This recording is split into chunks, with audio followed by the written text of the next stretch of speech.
Welcome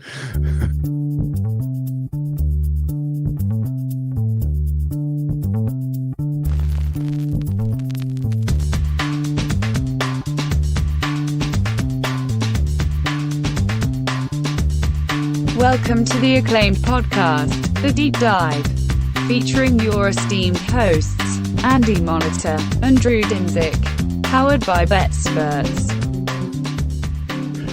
Welcome to The Deep Dive. Pending some late results here, Andy, it has been an absolute ass-kicking by us in the NFL today. Just a great day so far. But before we get into the National Football League, we ought to cover sort of the story of the day, maybe the story of the year, the Orlando Magic. They beat the Celtics in back-to-back games in Boston. Oh, no. I mean, we all knew that was coming, actually. The story of the year was Argentina winning the World Cup. Oh, my God. Oh, my God. Like, it's every 4 years we get one of these. They feel big every year. This year was over the top. Over the top. I mean, this was history. We were witnesses to history. What were some of your takeaways? There was a long form board game that we could not finish last night with my family. I said, we'll finish it after the soccer game. Like, Dad, isn't it over yet? Yeah, actually, they're going to play another half hour. What about now? And then finally it's like, hey guys, football's starting. So let's get a table this for now. Yeah, just real quick, amazing. France looked dead in the water, not just because, and it wasn't just one of those where, the other team got a couple fluky goals in a good game with nice movement on both sides. They could not get out of their own end. They could not, they could not defend Di Maria at all. As soon as that guy got the ball, it's just like, well, why are they giving it? It's like when a cornerback gives a really good wide receiver like an 8-yard cushion. Yeah. No. It's like, well, why are we doing this? Why was that the plan? Yeah, so Di Maria all day along the left flank, and then obviously Messi is a very good player. Him dribbling around. I like that France went to the early subs. No sense trying to not hurt feelings when it's the goddamn World Cup final. I don't know if that actually paid off, but Mbappe is also a god. That second goal was. I still don't understand. How do you stop that? You can't. Look, we were treated to something historic, and it will be memorable forever. I lost money ultimately, just because Emi Martinez stole the Golden Gloves with what was and then fucked them. But like I can't even really be mad because like the freaking World Cup was on the line. He made the most spectacular save of the entire tournament, and then literally put away the PK shootout. So I am mad about not getting that, but. Shout out to Dan, and I think Food Snob maybe talked about this as well. I played some Messi to win the ball. That was nice to get that home. And then we talked about that.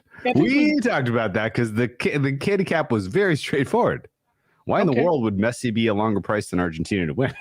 Sure enough. I'll give you credit too. And then also, thank you, Bovada, but also fuck you, Bovada. Because they gave me back my Kareem Benzema bet for Golden Ball boot because he didn't log a single minute, which was nice. But then also I'm like, they messed up on this bet. They must have thought it was over 4.5 goals.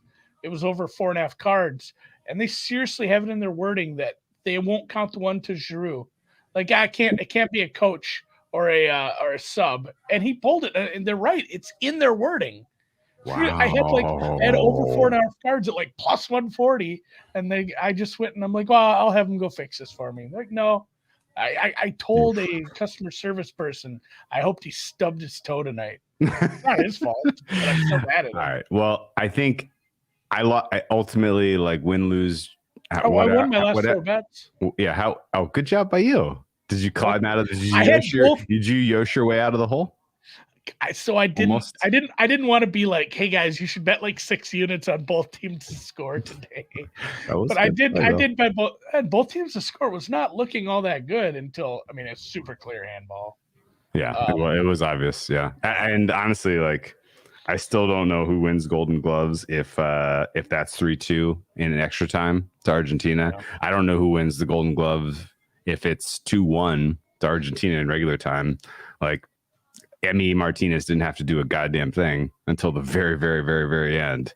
But he did his job and he did it well, and he got them to the World Cup. And honestly, like, even in a loss, even though it hurts to lose money in the game, I will never forget that for the magic of seeing Messi win the World Cup. That was pretty fucking special. This was pretty historic. I know when it was 2-0, 2-0.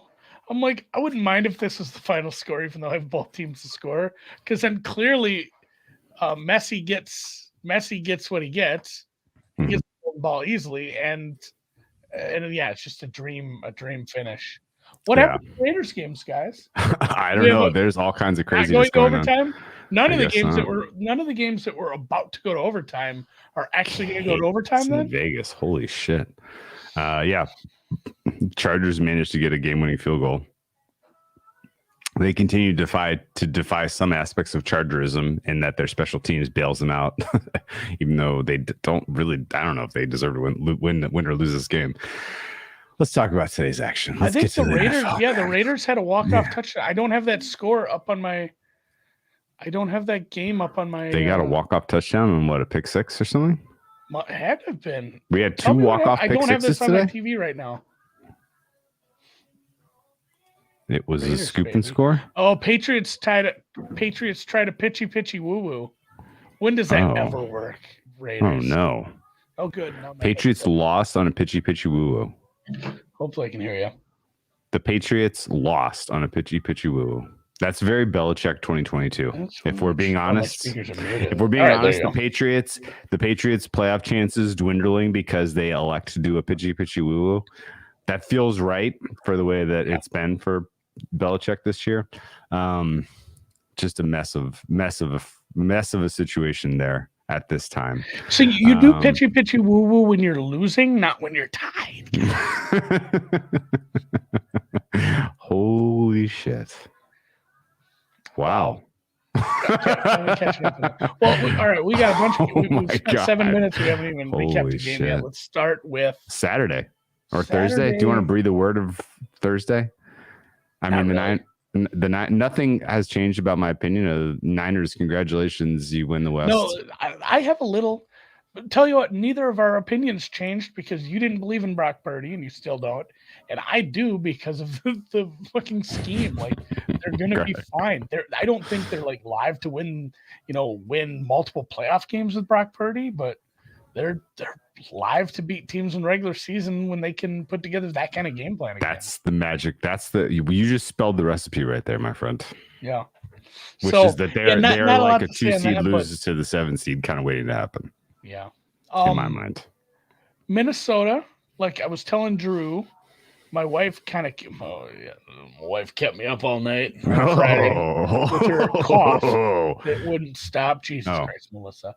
Oh. But so I was really tired on Saturday, and legit, if I wouldn't have been tired, I would have gotten up off the couch and not watched that second half. So appreciate you, Mel, for making me into a lazy piece of shit on Saturday instead of going out to the wood shop and building the cabinet I keep meaning to build.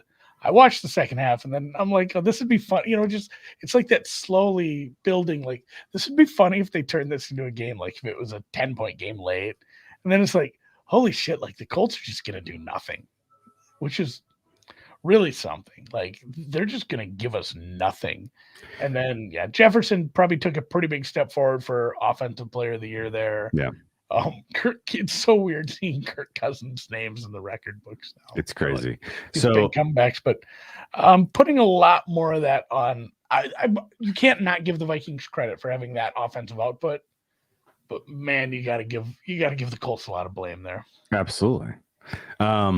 Colts took a 30-0 lead into halftime, largely in my opinion, it was because their special teams were playing out of their minds, and really like that kind of made up for the fact that, that and defensive score, like it kind of made up for the fact that the game wasn't that out of hand because the Vikings defense was playing pretty well in the high leverage moments.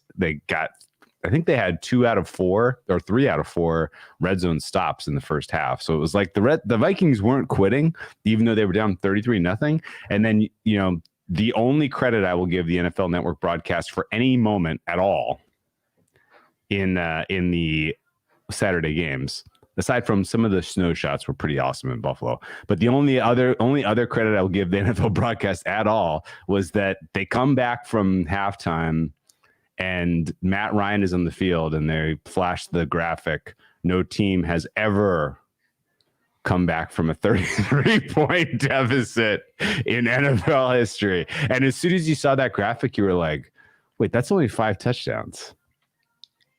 5 touchdowns is a lot to keep the other team from not scoring. It's a lot, but it's not crazy. The fact that, most of this happened in the fourth quarter was even crazier. 32? Yeah, 32. This was the largest. This was the greatest comeback in NFL history. It is worth noting that the officiating crew was hot garbage. They made the most egregiously bad call that we've seen in any game all season, blowing that fumble dead that was run back for a touchdown, and then to throw salt in the wound and to have the goddamn balls to throw a 15-yard penalty flag when the guy took his helmet off was like, all right, you're just going to double down on being super fucking wrong. Okay, fine. It was an embarrassment, and you're like, okay, I guess if that's the way it goes, that's the way it goes. And they really want the Colts to win this game. Okay, fine. But ultimately, Colts put together an impressive single play drive to Dalvin Cook, and it was literally like, are the Colts trying to lose this? What is happening? It was wild. Colts ultimately hold on to the cover by the hair on their chins, because that closed 3.5, and they did not. That was the funniest part. My God. It's like when the Vikings win the coin flip, you assume your Colts 3.5 is gone, right? That's a bad beat story you can tell all time, forever, all time. Like nothing's ever. No. I'm not sure a bad beat will ever top that. So no. Yeah, congrats to Minnesota clinching the division. You're now not dead in the 2 seed, especially considering what Dallas did. And they don't have the toughest schedule. Minnesota can take the 2 seed, which is wild for, again, a team that's not that good. Yes, literally. But no, and truthfully, like you bring up a really good point. It's like it was 33-0. They were getting shit out. Yeah, they were actually playing really good football in the red zone, though. Yeah, they were. Their defense was playing well. Their defense was stiffening up when they needed to. I don't know. I don't want to talk about the middle game. I watched most of it. I watched none of it. But it was just a bad slog.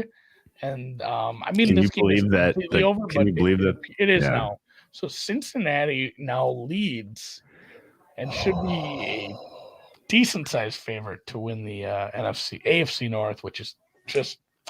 So I think all my game bets, I might have gone 1-4 this week, but like you have staked down, which thank God for that. Thank God. Bears under 6.5 wins, locked in, and then this one getting there, messy golden ball. It's hard to be mad today. It's hard to be mad. Nick Palfrey points out in the chat, Deshaun did look a little better. Did he? Yeah, I mean, at times it's starting to come around. It was a mess of a game, dude. It was an awful, awful game. So now it's sad. It was Saturday. I was pretty not with it, and I didn't watch much of the game. But if you had a Ravens teaser leg, you're probably like, what the fuck happened? Yeah, Tucker missed 2. Tucker missed 2. There was a fluky interception in the red zone. There was some short fields for the Browns. I think if you the fact that the Ravens weren't even close, let alone didn't cover or didn't win, you probably feel like you got cheated a bit. But the Ravens are not good. They don't deserve to run away with the North. I don't know what else to tell you. When they're at the turn there, they didn't deserve to win last week. They didn't deserve to win this week. They're at the turn on Caddyshack when they're playing the big match at the end, and fucking Dangerfield's scribbling all over his score. He's like, I can't figure out this is. And Chevy Chase just walks up. He's like, you're not good. That's kind of where we're at with those teams. It was a sloppy game. Truthfully, let's talk about the night game. all Saturday was sloppy. It's not Oh like the shit, Bills yeah. game wasn't Oh sloppy. shit, yeah. It was the night game though was kind of wild because the Dolphins in the freezing cold had a thumping pulse. That team came in and was the team that talked up being prepared for that cold weather game all week, right? Like a lot of times teams bluster and come up and no show. The Dolphins were not that team, particularly the defense. The defense was super, super fired up in that game. Jalen Phillips made a play in the second half that I haven't seen many, if any, players make all season. It was like eye-poppingly impressive. He's coming into his own. Shit, yeah, he is. Now the team overall, like the fact that they still couldn't get it done on the road, I don't really hold it against them. Like, but at the same time, you're coming off 2 bad losses. You give an absolute all-in effort, and Josh Allen just rips your fucking heart out. Like that final drive in snow, they're just running it down your throat. There were a couple plays in that game that were vintage Josh Allen. I mean, he's my favorite player in the NFL to watch play. He was great. I don't know what to say. I fucking love it. Hurts having like 3 rushing touchdowns today, which I don't care about that. Like he'll still be the favorite. He'll be a bigger favorite probably, but man, Josh Allen should be ahead of Mahomes. Shit, yeah, he should. He should be at the top of the fucking pile. He's the best player in football. And then I do want to point out. I want to go back to a point that producer Dan made. He said, "Did you see the tweet from Matt Ryan's wife? Have you seen it?" Oh God, no. What did it say? It said, "What an incredible game between Argentina and France. Makes you totally forget about anything crazy that may have happened." She gets it. Yeah, there was a lot of good Matt Ryan I'm shade. gonna acknowledge you. Not nice. 69 lead. Hurts wasn't great today. That's the worst part. Is like, oh yeah, no, Hurts was awful. Kept sniping all those people that were pointing hard at his interceptions and his interception touchdown ratio. Like, okay, now you got to pivot on the fly, guys, and you got to make it that the MVP goes to the quarterback with the most rushing touchdowns, because that's the only thing Hurts fucking leads in. But we'll get there. We'll get there. All right, on to today. I just gotta tell you. No. Give me. Did you go back? Going back to the Bills game. Okay. Was that a warning sign that the Bills are vulnerable to a team like the Dolphins at home in the playoffs, or was that if the Bills was that galvanizing? Like, this is now the team that gets better every week into the playoffs, comes out of their bye, takes care of business, and goes to the Super Bowl. Probably the latter. Like, the Dolphins are not a bad team. They just had a tough West Coast trip against some, that Niners defense did them in. Like, it's still a pretty good team. So no, I'm believing in them. Okay, I believe. Okay. So go ahead. Bills, are they going to be short to win the AFC when that reopens? Tough to see how they fall out of that. I mean, I guess they could lose to the Bengals, but I feel like they're going to beat the Bengals. But we'll get there, I guess. I don't know. Like, what is there a buy point on Bills to win the AFC? Because the buy matters so fucking much. I'm probably just going to play them in the playoffs. They're only going to have 2 games, though. Yeah, I know, but that rollover isn't going to be horrible. Okay. All right. And I joked as Jesus, the penalty kicks almost rolled right into the noon games. And I've tweeted about hopefully, Falcons Saints can live up to this hype. Going, but in the early it was pretty good. It would be a pretty good game. Yeah, in the early stretch, there were some decent games. Truthfully, Lions Jets was exciting to the end. Cowboys Jaguars was obviously crazy exciting. Oh, that was so good. Chiefs Texans was kind of good in its own way. Bears covering or not covering, that was in the balance till the bitter end. Yeah. And then actually the Falcons Saints wasn't half bad. Tell you the truth, it wasn't half bad. Let's start with the Falcons Saints, I guess. Undercashed. I don't really have any other ticks. What do you think? Tyler Algier had a really nice day. Sure did. I hope you started in fantasy in your playoffs. Yeah, because I cut him a long time ago. Yeah, this is that's I don't know. I guess that's kind of their MO, though. Just they're going to hand it to all these running backs and average like 6 yards a carry. Ritter wasn't bad. He can really get moving with his legs. Like he's fast. Like when he makes the decision to take off with the ball, all of a sudden he's going quick. Like because there's guys who get a really high end top speed once they get moving. Think like Derrick Henry. Like once he gets trucking, he's actually quite fast for a huge dude.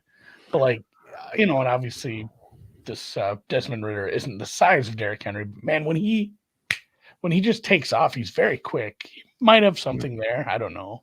Like you need to see a lot more of him, obviously. Okay, so God, Ben, please don't bring up the Golden Glove. Not the Golden Glove. Put it away. Don't bring it up, please. Hurts. It hurts. Max fucking pain there.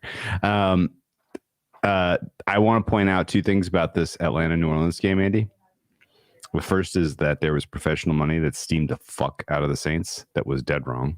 The second is there was professional money that steamed the over in the middle of the week. That was dead wrong, I think. This was an under game all the way. The fact that it even came close to the closing total was a little bit of a shock.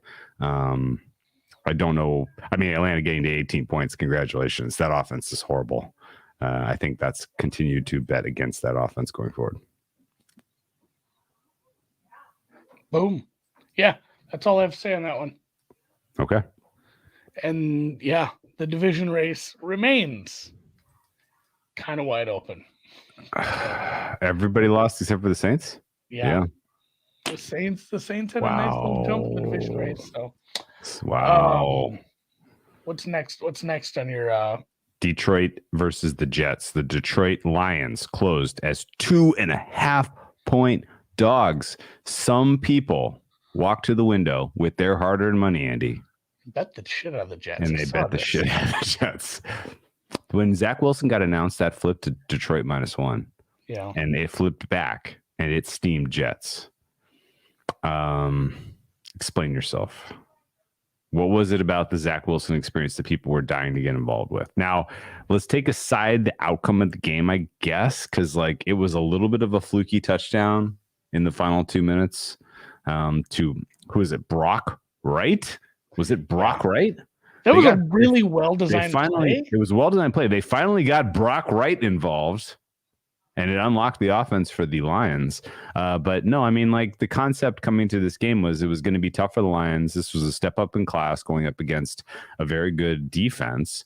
And I think that was true for a lot of this game, but the Jets still stuck in mud offensively, particularly, Zach Wilson had 317 yards passing in this game, but it was not efficient at all.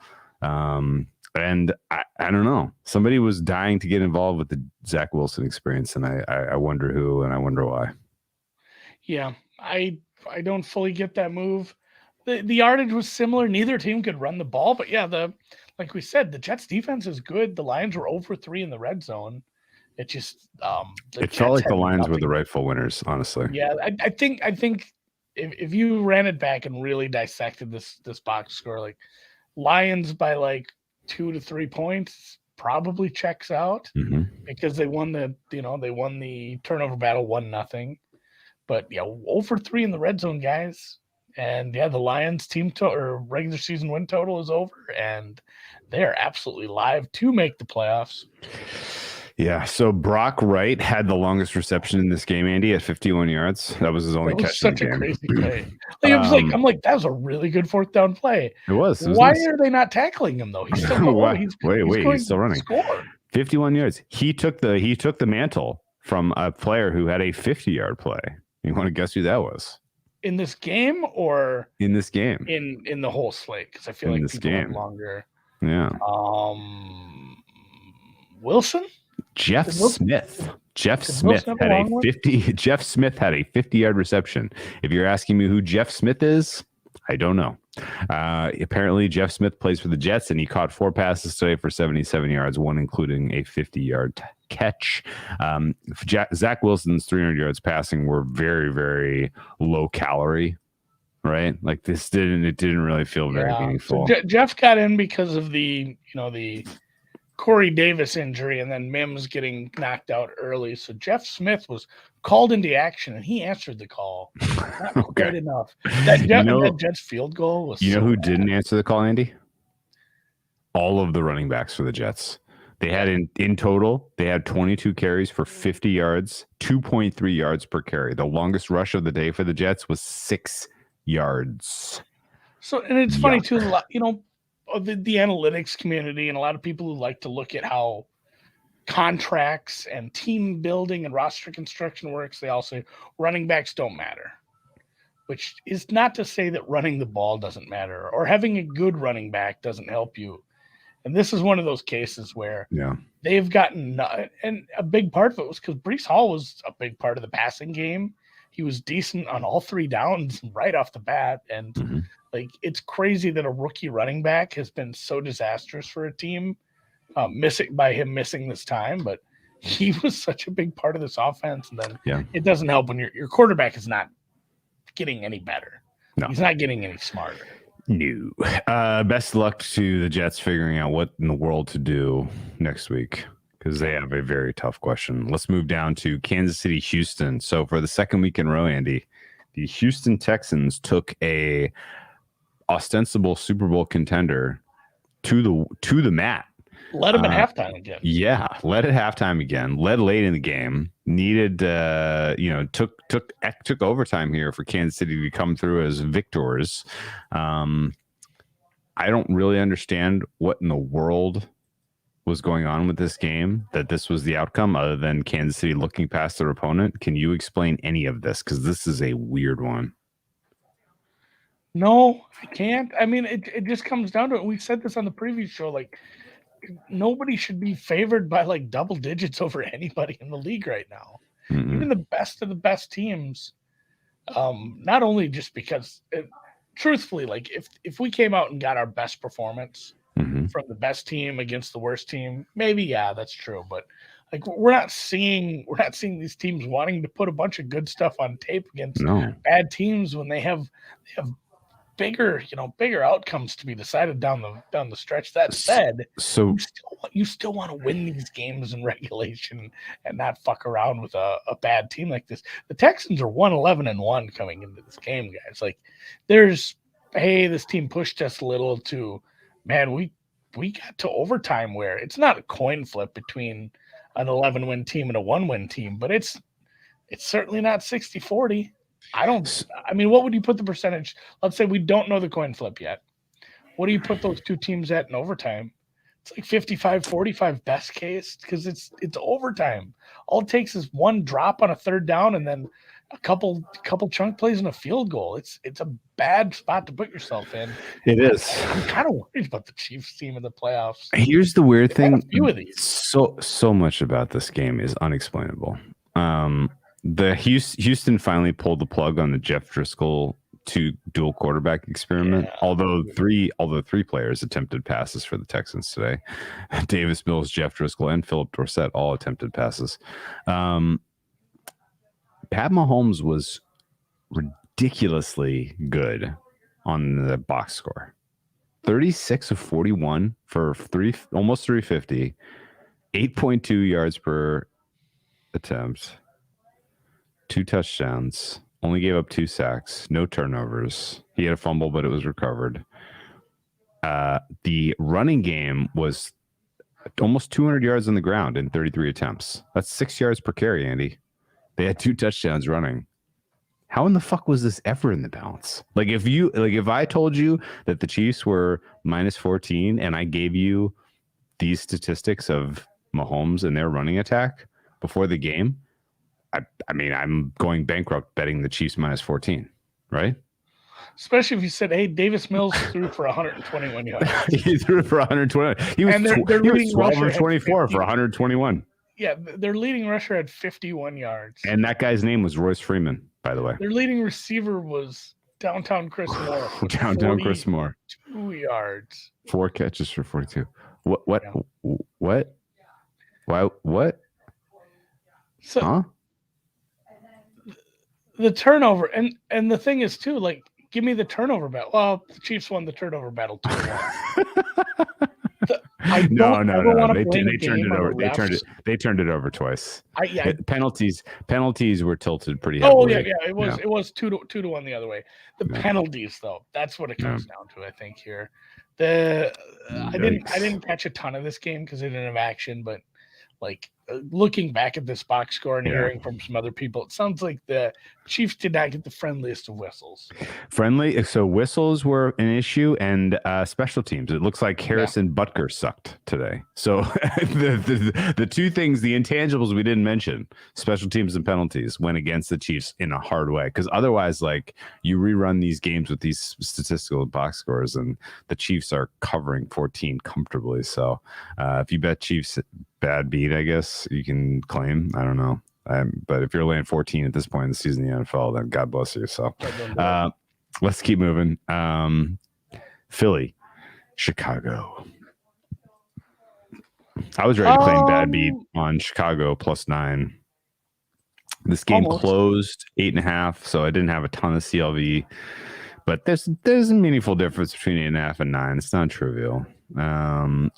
A little bit of juice to the under here towards 47. The under, by the way, was very, very correct. The fact that this even sniffed 45 was not right. Like this. I went back and forth between the over and the Bears and ended up in the over. So yay me. I could have not got food bet Bears +9. How bad would that have felt? I mean, both bets would have felt bad when you saw Justin Fields limp off. Yeah, right. Yeah. Who was the better quarterback? Fields coming out of that game?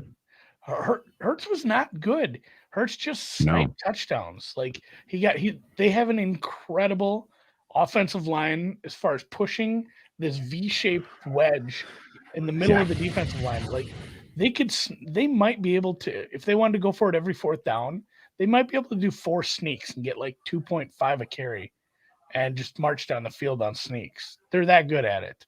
And I mean, none of his sneaks were even in doubt when he got down to the end zone. So good for him. But yeah, Fields was maybe the best player on the field. You know what? There is one thing I would like to ding Fields about. You know what it is too, right? Coming back into the game? Well, no, taking sacks. But yes, coming back to the game also. He took sacks early, like sacks were currency.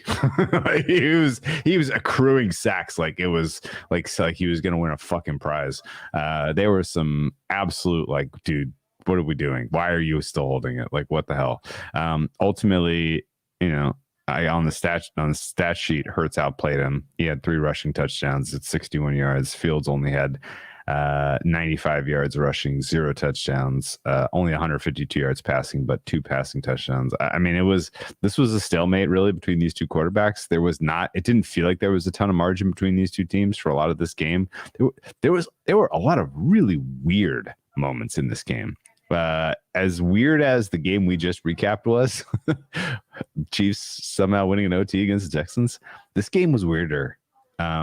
We had a sequence where the Eagles turned it over on downs, then the Bears fumbled it immediately. We had a sequence later where the Eagles fumbled it and the Bears couldn't make anything of it, and the Eagles got a touchdown to end the half.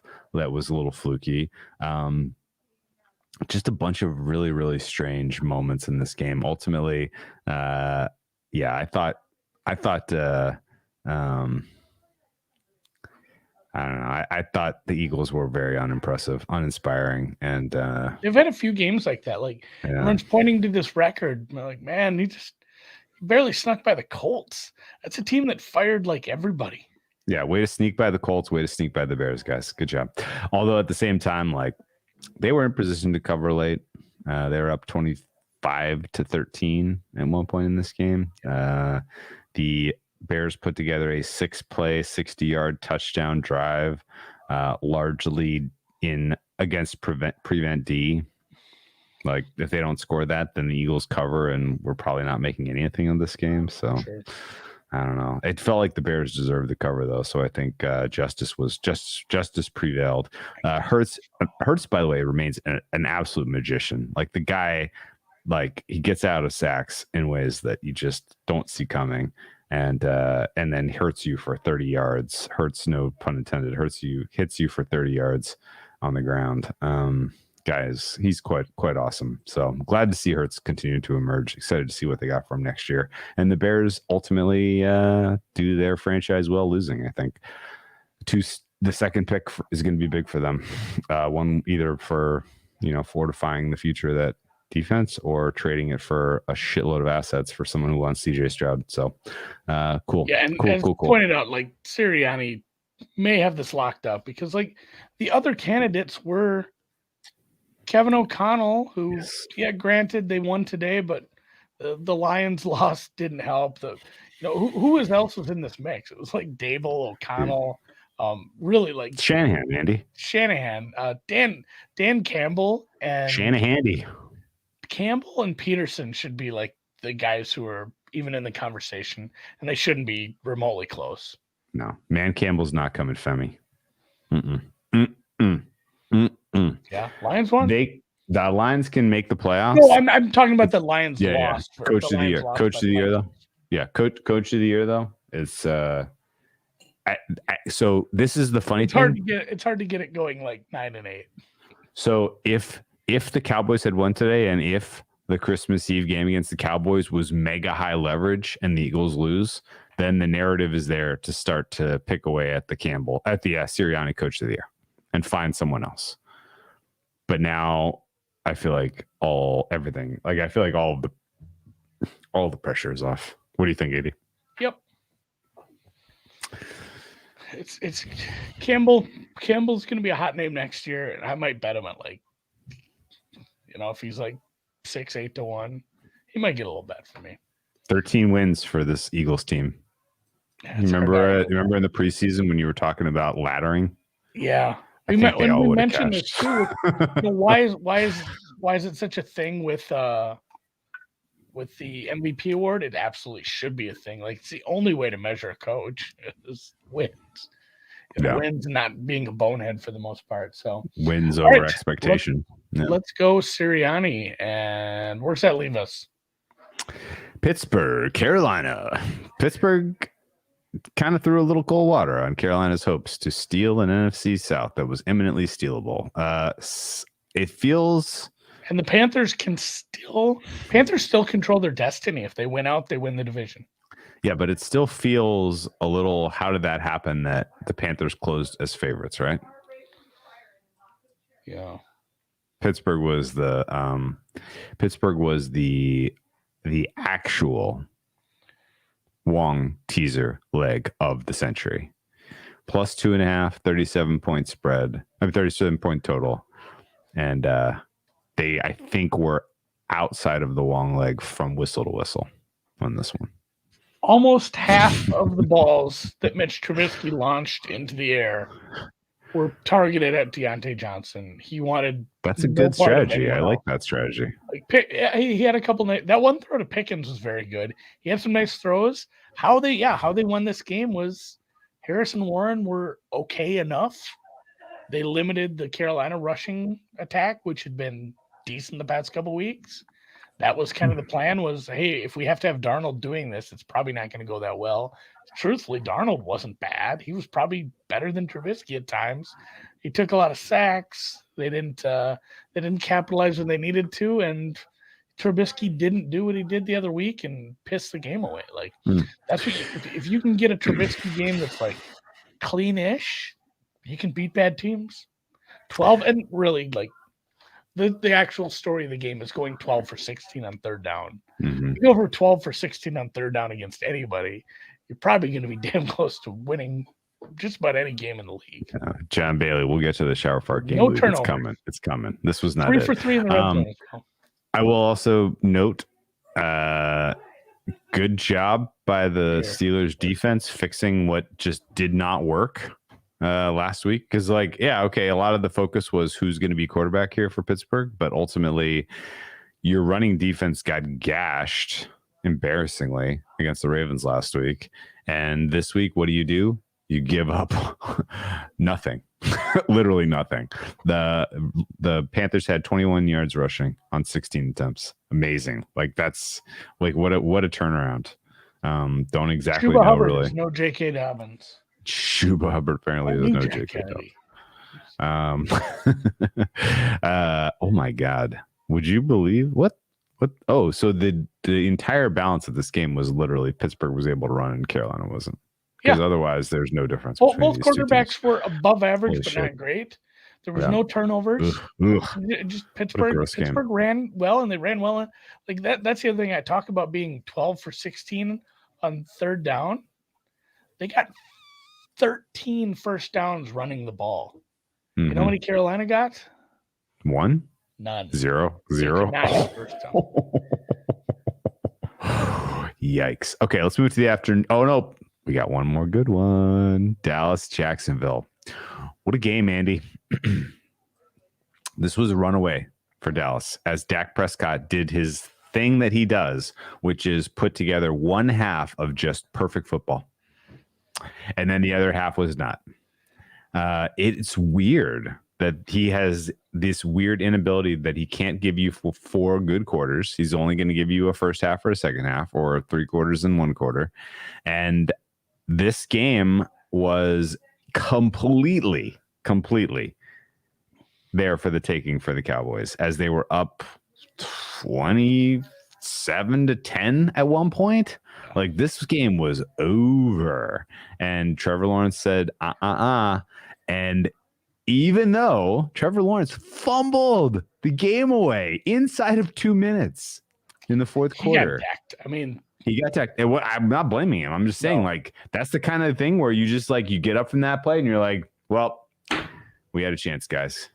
We'll get them next week. No, they fought back in impressive fashion to get the key stops that they needed to get the ball back. Some of that's on McCarthy, but we'll leave that for another day. And get just enough yards to get the game-tying field goal. And then it was fluky, the pick 6 that got them this win. But, like, I was somewhat tongue-in-cheek joking that the Jaguars are this year's Bengals. I've been joking about this now going on 4 months. They also control their own destiny if they win out. They also control their own destiny. Win the AFC South. That's correct. Word of mouth. That's correct. That's correct. After today's results, they control their own destiny. It's amazing. If Dak was a soccer player, he would be English. Thank you, Nick. The ultimate result was somewhat lucky for the Jaguars to be winners here. Yeah. I thought they got outplayed for a lot of this game. In the second half, you know? I thought they got outplayed for a lot of this game. No, but it's like the Vikings deserve to beat the Colts. Yes, they did. And the Jags, this was a coin flip. They got the break they needed, though, because they were losing the turnover battle 3-1 until that pick 6 that sealed it. The Jags defense, Ben says, is sus. Ben is correct. The Jags defense is quite sus. If there's a spot where you think the Jags are live offensively, you just bet the over. I think that's true. And I think also Trevor Lawrence is playing well enough that you have to consider the Jags live regardless of the level of competition they're up against, even in the playoffs. And I don't say this lightly. I'm not blowing smoke for my own. I'm not selling my book here, but like, there's not many teams in. What would you say? I'm not selling my book. Well, you had a funny joke. You wrote a book? No, I'm not selling my book, which is to say I'm not making a case for stuff I've already bet, even though I do that all the time on this podcast. I don't. There are not many teams that I feel super confident can go into Buffalo and score 30.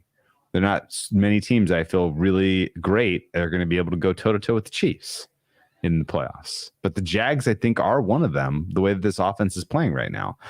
Some of the passes that Trevor Lawrence made were unbelievable. Now, the Jags lost a couple tackles in this game. That's worth keeping an eye on. You got to follow that injury report.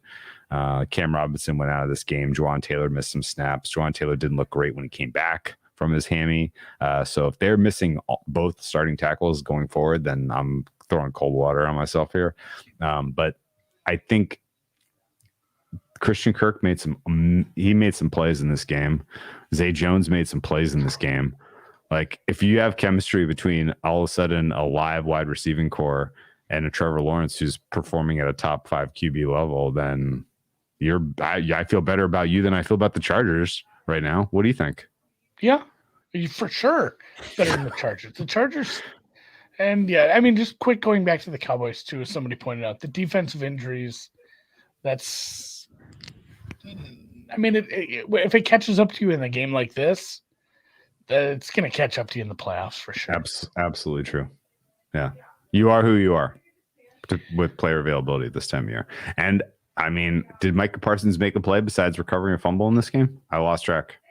I watched a lot of this game too. I watched almost every snap of this game. Was he out there? Yeah. I mean, I'm pulling up his stat sheet now.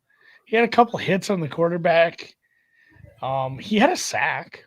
I guess that counts. Okay. So, all right. Afternoon. Didn't feel super present, but anyway, let's go to the afternoon. And let's start with Arizona, Denver. Shower fart game of the week. Shower fart, especially for everyone who bet Arizona in a teaser. Jesus fucking Christ. Yeah. Well, quickly, I don't want to spend much time on this. Like, Brett Rippon was about what we expected out of Brett Rippon. J.J. Watt was the story of the game for me. Of course, even though they lost by 9. Like, J.J. Watt just showed up. He just showed up out of nowhere and had like 3 sacks for the first time in 10 years. But you know who doesn't have it? Trace McSorley. That's the actual story. It's like, if you bet this, you were betting on Colt McCoy is better than Brett Rippon, which is probably true. I think 9 times out of 10. Trace McSorley is not.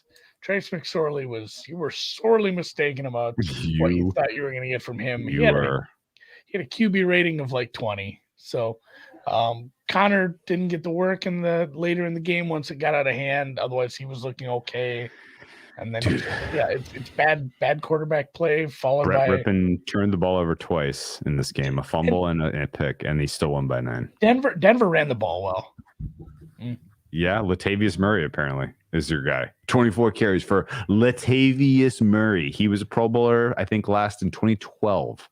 The fact that this is where you are as an offense, if you are the Denver Broncos, is amazingly poor. I think this was one of their best outputs on offense of the year. This is like their 3rd highest scoring game, I think. I'm surprised it's the 3rd highest, not the 2nd highest. They had one that went to overtime. I'll look that up. Does Brett Rippon have more touchdowns than Russell Wilson has toilets yet? No, it was their 2nd highest scoring game. Their highest scoring game was last week. Holy shit. 28 on the Chiefs. So this was their 2nd highest scoring game of the year. 24. All right, moving on. Wow. What a weird sitch. The next on the card is Tennessee and the LA Chargers. This was one a of my crochet losers. Needles in the eye kind of game. I lost on this one because I had the over. I bet some Chargers team total over. If you'd have told me, hey, like game? Justin Herbert is going to throw some interceptions. Like, yeah, that happens. Did he have 300 yards? Yeah. How about like Williams and Allen? They were okay, but yeah, they never really put it all together. The Titans really what did Derrick Henry end up with? He ended up with like 100 yards. I didn't feel like he was that effective though. No. Both teams are horrible on 3rd down. I'm not sure what the best part about this is. The teams were 4 for 4 combined in the red zone. Like when they got there, it worked. Yeah. I guess that interception. Okay, that's the story of the game is interception of the year. This weekend we've had the best World Cup final ever, the biggest comeback in all time in the NFL history, the craziest interception I've seen in a long time, and a guy banging a trophy. That's true. Wild. Yeah. But that when he did that, I'm like, man, I'm sure he touched the ground or something, right? I'm like, fuck, that was nuts. So kudos to, I think he's a McSorley too, not Trace McSorley. McCready, yeah. The other funny thing about this is that the Chargers ended up with 17 points. They all came super late. Like 10 of those 17 came at the tail end of this game. I think they scored on their opening drive. Correct. They scored in their opening drive, and then they went punt, interception, punt, interception, punt. They got a touchdown. They punted and managed to punt 2 more times before getting the game-winning field goal after conceding the game-tying touchdown. Weird game. I think most of the reason this played towards an under was because of the Titans' sort of philosophy in terms of how they wanted this game to just play out. But like you look at the yardage, you look at the first downs. This was not a super obvious under game at all. The Chargers, you mentioned it, both these two teams combined for 4 for 4 in the red zone. The Chargers were 2 for 2 on fourth down, by the way. And yet there was just no scoring in this game. It was, I'm at a loss. Yards per play looks kind of healthy. I mean, not like incredible. 5 and 5.3. This wasn't a joke of a game. Only 13 drives for the Titans, 12 for the Chargers. That's a little weird. Just like the clock ran for whatever reason. Yeah, the Titans only had 57 plays. Yeah, there's a really kind of a small number of play. The clock ran for whatever reason. So I don't know. I'm gonna have to do an autopsy on how this game landed under because I still don't really understand it. Yeah, not only at the box score. Kind of closing thought on this. Not only did they come into the game with injuries to the secondary, they had more during the game, and Lombardi still can't figure out a way to just pick them apart with a dynamic quarterback with a big arm. Like it made me mad. That fucking guy. All right, let's keep moving. Since he came back on Tampa Bay. I think this was 17-0, and then it was 34-17 before Tampa tackled on the end. That was rough. If you thought you had Tampa.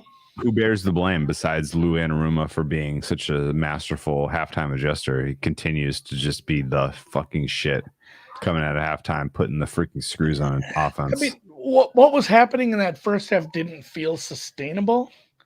But it certainly didn't feel like, hey, we're going to give up 34 straight. No, it surely didn't. Tampa Bay straight up just couldn't run the ball.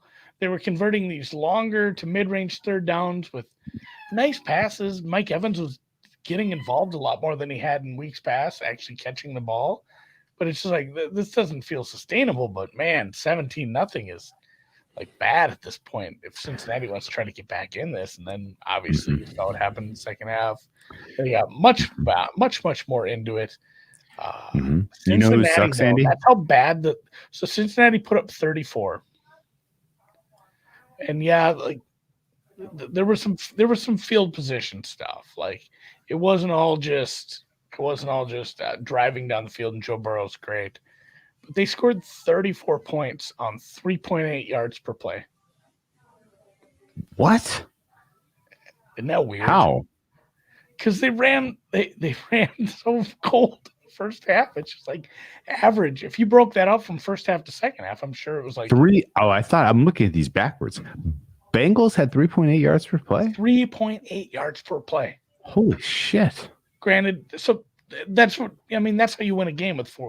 So bad. 4 turnovers and be 4 for 5 in the red zone. Oh my god. Okay. I mean, they had really good field position in the second half, man. All those second half drives started at like the 40. That offense was not. So this was literally like Tampa finding another way to lose. Different way to lose. This was for sure. Like Cincinnati for sure got better, especially on defense in the second half. But mostly it was just these drives are starting across 50 every single time. And they don't have to be that good. They just have to be better than the first half. See, I'm basically telling myself how little I watched this game. So the Bengals took. I know because I was watching the first half. I was like, God damn! Like my strategy was bet the Bengals second half, particularly if they're down. And I was like, you know what? I don't know what's going on in this game. It's 17-3. I'm just going to stay away. They got basically five consecutive turnovers. Yeah. Turnover on downs, interception, fumble, interception. So this, like, literally the game was well in hand for the Bucs, and the fucking table just went full tilt against them, which is obviously is pretty, like, I don't think if you're a Bucs fan, you're not surprised. That's the way a lot of the season has gone. The Buccaneers lead their division at 6-8. Good Lord. This game was there for the taking. I'm glad the Bengals ended up winning so that they got their the taking over the lead, and they now have 10 wins and they lead the AFC North. They're now your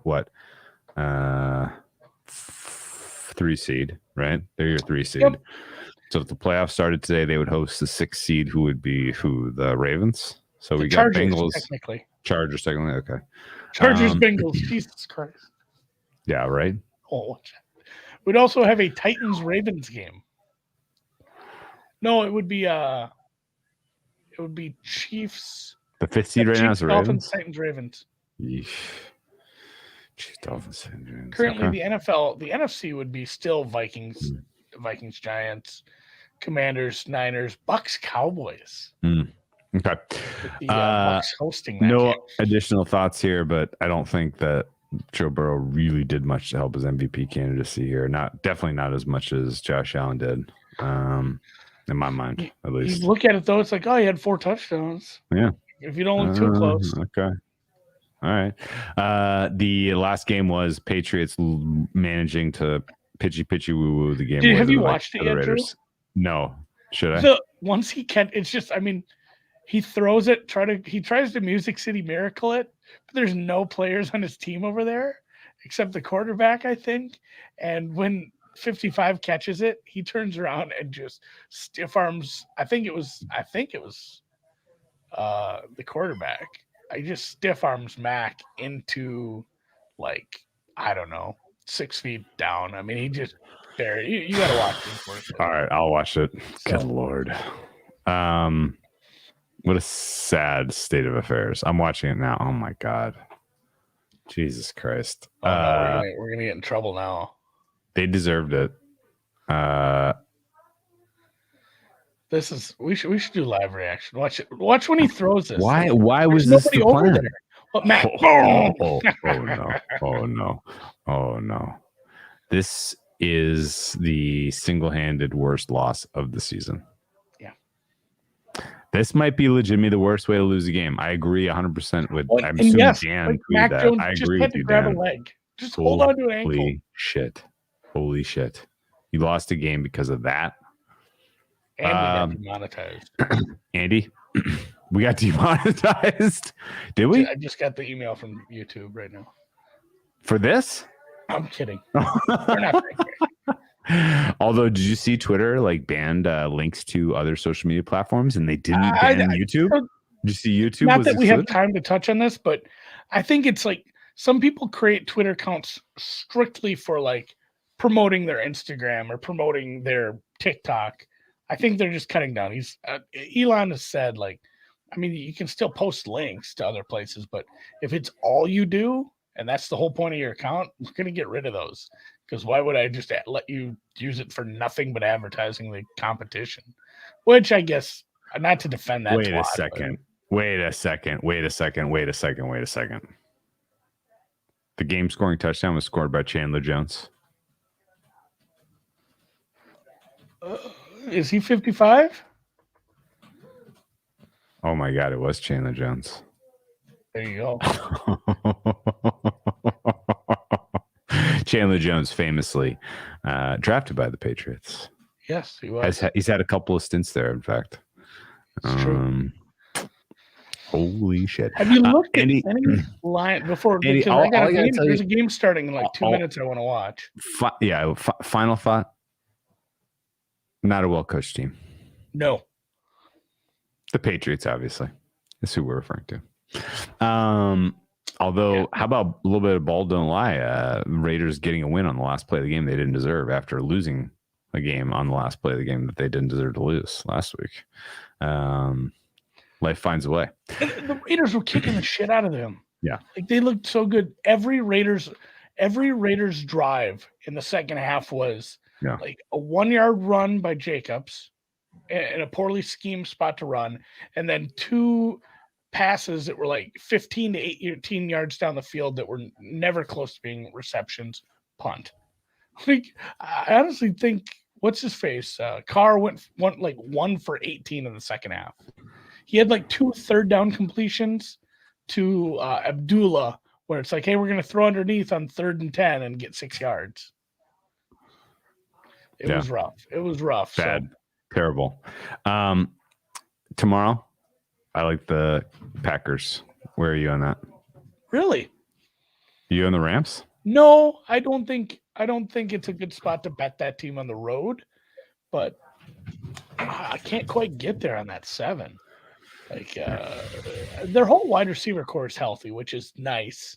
Mm-hmm. They're finally getting that all put together. Yeah. They're rested, so wouldn't surprise me if you saw Baker pumpkin up. Yeah. But I'm not excited about laying big points with this team that's not showing me a high level of consistency and a total of 39. So I floated this to you yesterday and you shot me down. I don't care. I'm going to bet it anyway. Packers to win the NFC is a bet. Just you're going to get an absurd price, and if the Packers find their way in, they're exceptionally live. It's going to be an absurd price. Even if they win today, they're still a game behind the Lions. You think the Lions are running away with that wild card spot? No, but the Lions play the Packers still, week 18. No, the Lions are still 2 spots out of the playoffs. They play. Oh, you think the Giants are running away with the spot? You think the Seahawks are running away with the spot? No, but the thing is, like, somebody tonight, barring what we fucking had 2 weeks ago, somebody tonight should solidify the 6th seed. And the Seahawks schedule isn't horrid. The Lions schedule isn't horrid. Like, the Packers to make the playoffs, I'm putting that at like 10%. I'm playing them to win the NFC because if they make the playoffs, they are live. They're live. You know what I like, Andy? What's that? 7 seed Packers go to San Francisco to take on Brock Purdy. I don't think the Niners. A little bit of we're gonna exact a little revenge for last year's playoff exit on the road. Aaron Rodgers in San Francisco in the 2-7 matchup. It feels. I mean, I know the NFL is not scripted as much as some people think. The Vikings are probably going 2-1 down the stretch. The Vikings are probably your 2 seed, and the Packers. That's a bad matchup for them. Vikings have the Giants at home and the Bears in the final game of the season. And the Vikings should be favored on the road against the Packers. I'm going to say this matchup wise, it's a nightmare matchup for Green Bay. I would love to see another tie tonight. That would be super funny. You know who that doesn't help? The Packers. The Packers need one of these teams to lose. The Packers need the Commanders to win. I think the Commanders win. I give up on this game. Yeah.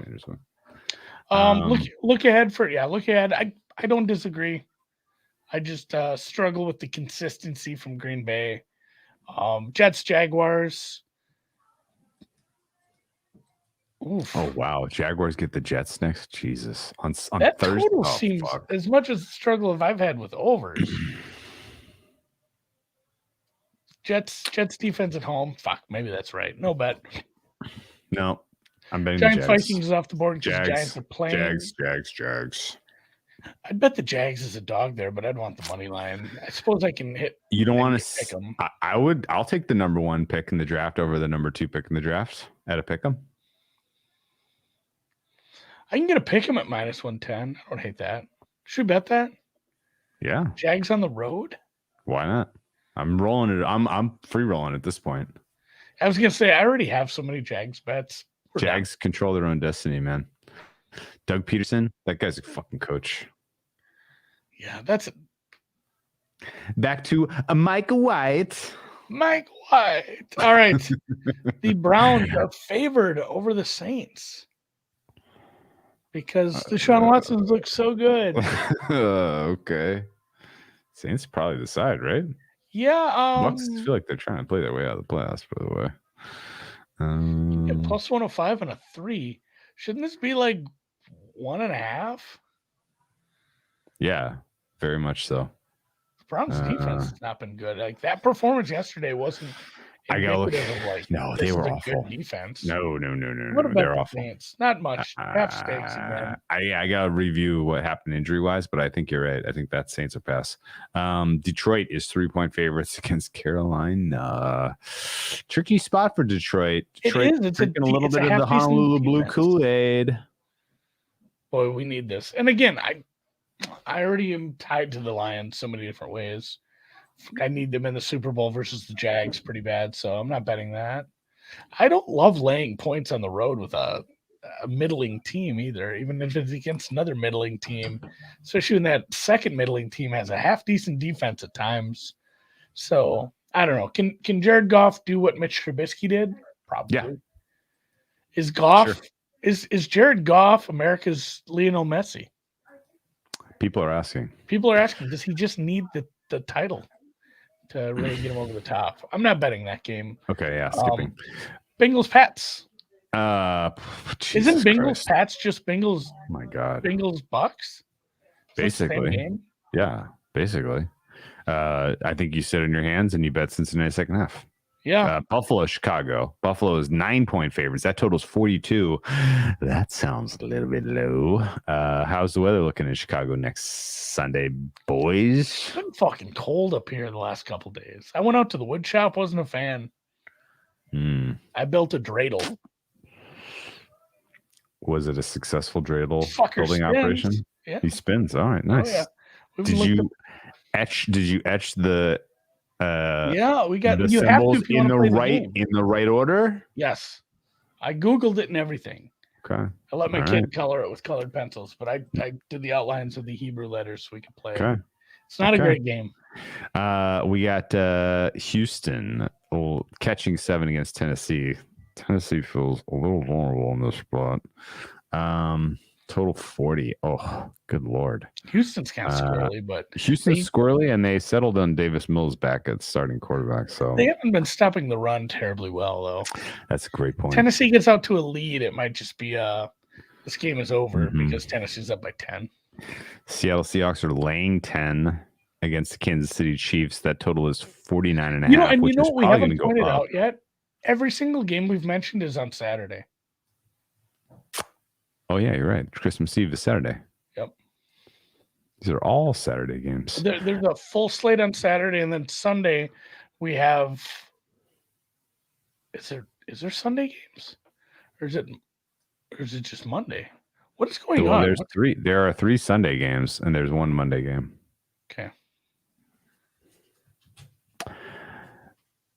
KC Seattle's total's too low at 49.5, but I think weather will dictate somewhat, so I'm going to sit on my hands there.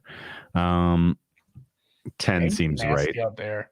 Atlanta, Baltimore. In the middle of a cornfield. If he gets windy, Baltimore and Tyler Henley are laying 6.5 at home. Is that right, or are we expecting Lamar Jackson back? I don't think we're expecting Lamar Jackson. I think it's like possibility, but also the Atlanta offense is pretty atrocious. Yeah, they don't have the game breakers that really threaten Baltimore. The Broncos are good now, though. Washington, San Francisco is off the board. Philly, Dallas is open. Dallas went from pick'em to 1.5 based on today's results. Do you have a read on the most important game of the weekend, presumably? I kind of want to just bet alt overs in that and pray for fun. That game should be fun. An under game, don't you have that? I agree. Like I think you're going to be able to limit the running game from Dallas. I'm saying this is what I want. I want the game to be fun. I'm worried it's going to be bad because the Eagles kind of match up well against Dallas defensively. Yeah. And truthfully, like Hurts didn't look good again today. Like if he has a subpar game and they don't get a couple of big plays, how bad? Well, Okay, let me take that back. Yeah, the Chicago secondary is really rough, but Dallas is cluster injured up right now. Yeah, it's bad. It's a great point. You know what? For me, this is probably Philly money line or pass. Let's marinate on this one and revisit it on Wednesday. I need like a full 3 days to think about this to kind of make a decision one way or the other. I don't have a read at all. We don't know who's going for a quarterback for Pittsburgh, so that's off the board. If we get a bad injury report, we got Vegas rate. If we get a bad injury report for most of the questionable pieces of the Dallas defense on like Tuesday and Wednesday, it's probably an overplay. Or just Eagles. Yeah. Both are good points. Good team.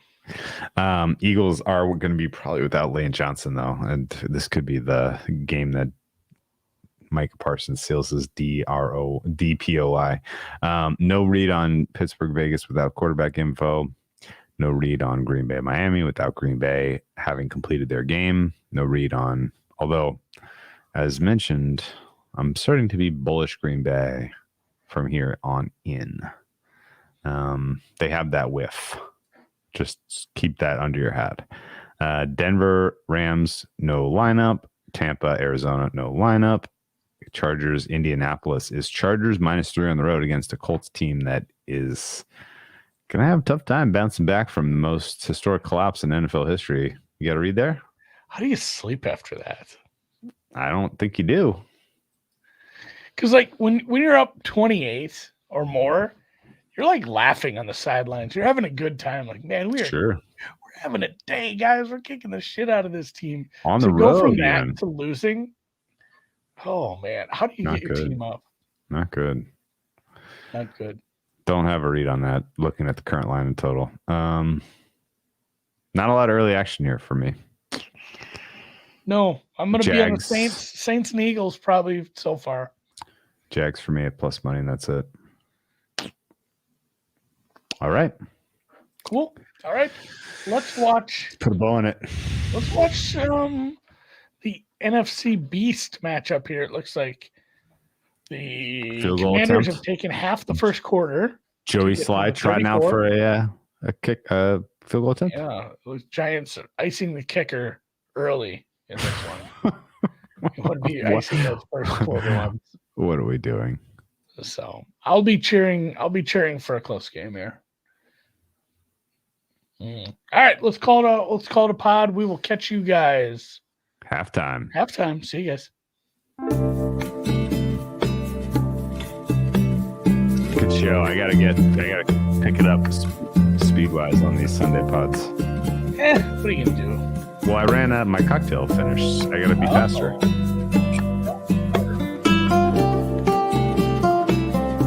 I did like that injection of